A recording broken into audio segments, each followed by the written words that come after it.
Hey guys, my name is Nick and welcome back to the channel. In this video we are continuing with the Warlord Titan project. You may have seen the introduction video. If you didn't, I shall put a link up in the little corner there for you. And you can go and see where we've got to on that. Now, just to preface this video as well, this is still from a couple of years ago footage. I've redone the audio, resorted out some of the pictures, put it in the right order and stuff. So it's recorded on a GoPro camera. So it is still 4K HD video, although it's obviously 1080p on YouTube. And this is going to bring us right up to date to exactly where I am today.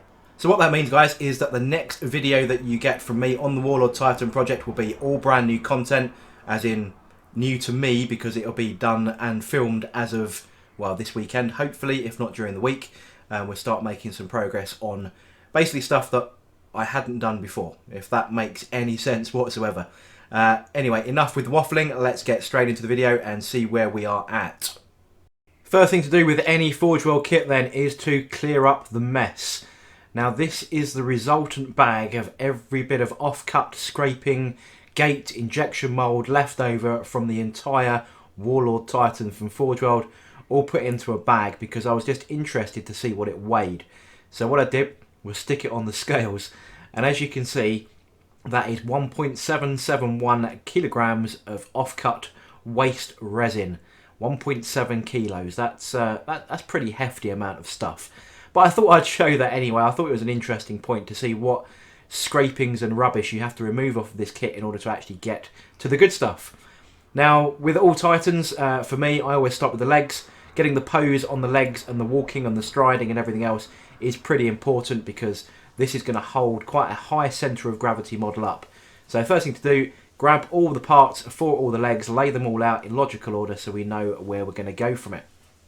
And then we can start working out where all the pins and drills are going to go. So as you can see here, I've started looking at the lower parts of the legs. There's bits with the sort of slidey bits on. I'll put an arrow on to say what I'm talking about. So these bits here go into the bits in the middle, which basically forms the knee joint and allows you to angle and position the lower legs in comparison to the thighs. Now those little toe pieces in the front of the image here are just to prop up so you can see where the alignment of the drill pieces are going to go to make sure you get good purchase. So now we have the pin and the holes in the receiving side. We need to push those pieces together and make sure they are clamped nice and tight. And as you can see, I've got a whole bundle of clamps and stuff. In fact, I've got a little bit of video at the very end of this showing all the tools required to complete this project. But basically where super glue and JB Weld, which is something I'll discuss in a bit, takes a little bit of time to go off, you really need to make sure that you clamp and hold everything whilst it's drying properly. And this is something really applicable to pretty much all Forge World builds in honesty, especially the larger kits. The infantry stuff not so much, but larger kits you want to be working hands-free as much as possible.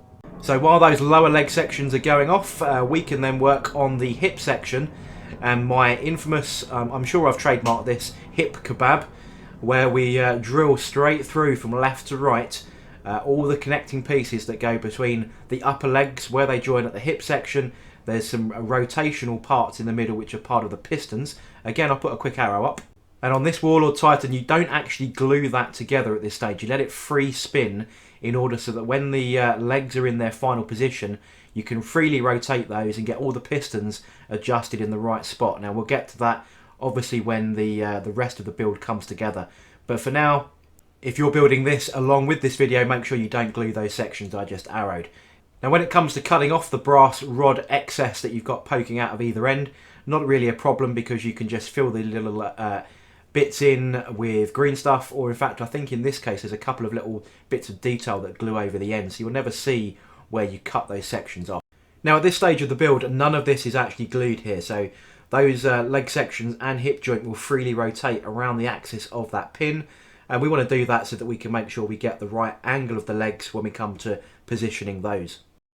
Now just so you can see how the first two sections begin to come together, so we've got that kebabbed hip joint, and then we've got that still drying lower leg section, and you can see that that sort of big cog section in the middle there forms a key part of where the knee joint will be able to bend so that you can get the legs in a striding position. So important to know that how this is going to bolt together, and we'll get to that as we go through the video. Now you can see just about on some of this video here that there is some green stuff filling. So one of the big things about Forge World is it never perfectly aligns, obviously. So you do have to do quite a bit of filling. And there is quite a bit to do, to be honest. But once we've got the leg section in the right place where we want it to be, we can then clamp this together using a bit of JB Weld, bit of super glue, and everything else that needs to go in there to hold this joint. Bear in mind this is quite a critical joint on the model. We can then clamp it together and let that fully set and bake hard. So let's get into some old footage then. So while that is all going off there, you can see just in the front left next to the lamp is that hip joint bit, and just behind that are the two leg sections that we just covered that are beginning to dry. But whilst all that is sort of beginning to go, we can have a look at the weapon systems just because they're so bloody massive. So we're looking here at the back end of the Bellicosa Volcano cannon with heat sinks and where the mounting is to go for the lower arm. Got to try and work out how to magnetise and make that interchangeable. Because obviously I'm not going to be satisfied just having the volcano cannons. I probably want the Sun Fury cannon and maybe the Power Fist or whatever to go onto this because they're cool. But you can see here just how massive this weapon becomes. So that back section, there's still a few cables and bits and pieces to go on, and then the main barrel goes on there. And if you have a look on the measuring mat there, it actually runs from about the 6-inch to 19-inch mark. I think it's 16 to 21-inch mark. It's about a 13 or 14-inch weapon. So that gives you some idea of just the scale of the firearms that go on this. Just for scale, I've just put on there the weapon system from a normal knight. So that is the Avenger Gatling cannon, I think, from a knight, and that is, you know, sort of 2 or 3 inches long, and this is a little bit bigger. So we'll have a look at the carapace weapons. So I've got the laser blasters or laser destroyers, and you can see here I've kind of cleaned up most of these now, so they do begin to sort of come together with the large heatsink energy piece at the back, and then the main central piece where the triple barrels all attach. So it's mostly cleaned up. There's going to be some fine tuning there and some filling as we go through, but you can see there just, you know, it's a little bit fiddly to do obviously when you're trying to show it to camera just to see how it vaguely goes together. But the barrels are all keyed. There are little nodules on the inside so you can make sure the orientation is all correct. So that covers the weapon systems. Just to show where we've got to with the head then. So you can see it's a pretty hefty piece of resin. Note that none of these sections on this head are currently glued at the moment, otherwise you'd just be a pain in the backside to try and paint.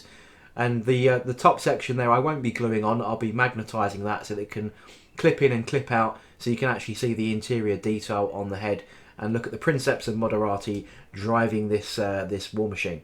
So that pops off and you can see there's a little bit of detail. There's like top sensors and screens and so on the inside of that, and there's plenty of detail on the inside of the head itself.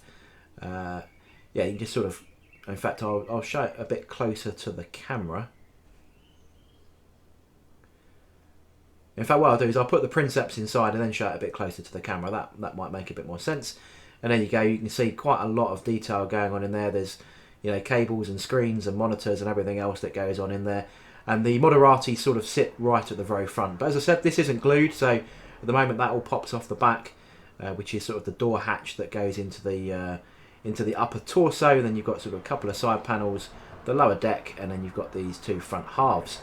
And I'll be able to glue some of that. What I'm showing there is that I've actually scored and keyed it already to glue.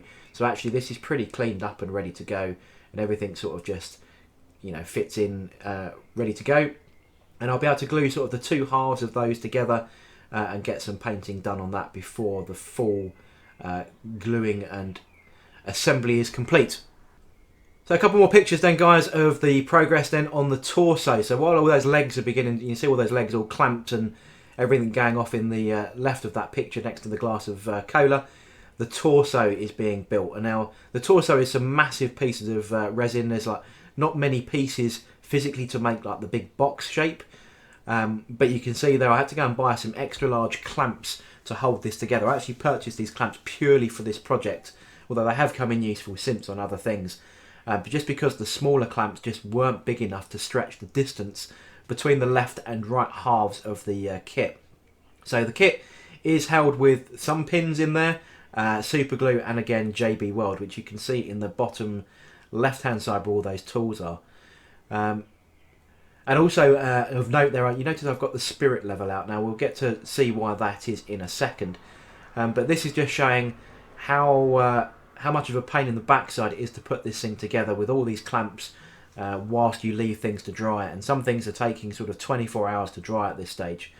And you can see just from a slightly wider angle again, just how cluttered your desktop gets whilst that instruction manual is sort of carefully looked at and studied directly in front of me there. And one final shot then, as some more sections to the main torso are put together. You can see how many clamps are going on to hold this thing square and straight, trying to make sure that it all goes correctly together. That thing has got about 15 clamps on it, holding this thing rigid as hell. So just to wrap this video up then, just to show some final statuses here. So you can see on the screen there are the 2 legs and hips, all now in their final position and resting position. And you can see where the spirit level comes into use here. And that's to make sure that the section that's going to receive the upper torso is perfectly horizontal. Because these things are pretty top heavy, especially when you add all the weapons on. What you don't want really, especially if you're not going to put a base on it, is to make sure that it tilts and wobbles and falls over on your table and starts to self-damage itself or your other models. But while we're here, we're going to talk about the tools required to complete a project like this.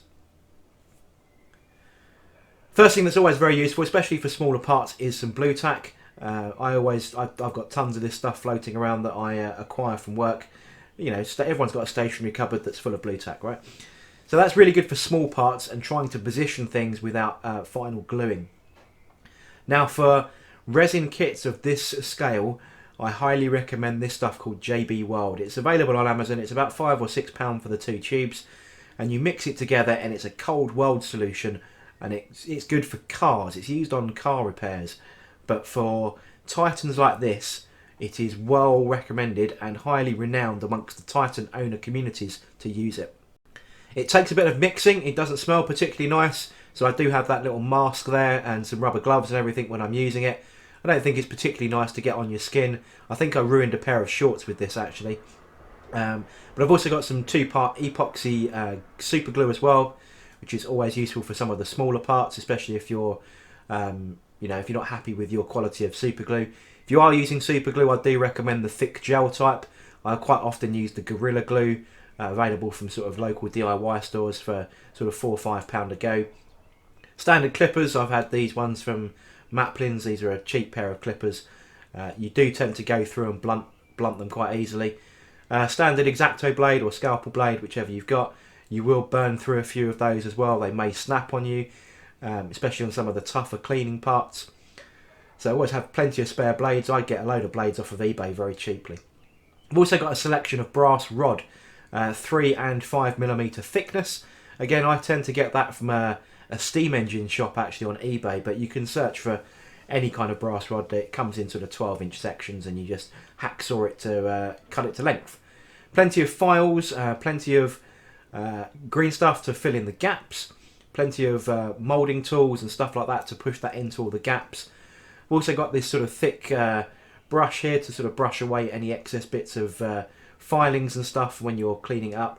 Razor saw, I use a Games Workshop one, but any jeweler's saw will do. I did actually burn through 2 saws I think in this project so far, because it just blunts some of the bits on there. But as I said, yeah, needle files, all that kind of stuff, and then a whole bunch of clamps. So what I've got is these sort of finger ones for the smaller parts, and then I've got those other ones that you saw in the images earlier, which are the big sort of jaw ones like this. There we go. That's one of the smaller ones, and then I've got those 2 larger ones, especially for the section, the centre section. Now, I didn't go overboard on the expense of those clamps. I think they may be £1 each, if that, from a pound shop. These larger ones, however, were a little bit more expensive. I think they were about £12 each. But they are pretty hefty, and I couldn't find any other alternatives, to be honest. I had to sort of lump in and go for it and buy a couple of those, and they have come in useful for various DIY jobs around the house as well, so it's always handy to have something like that in your toolkit. Now finally, one of the big things when you're working with resin is a Dremel. Now I know there are 2 types of Dremels. You can get a normal battery one, or you can get a mains powered one.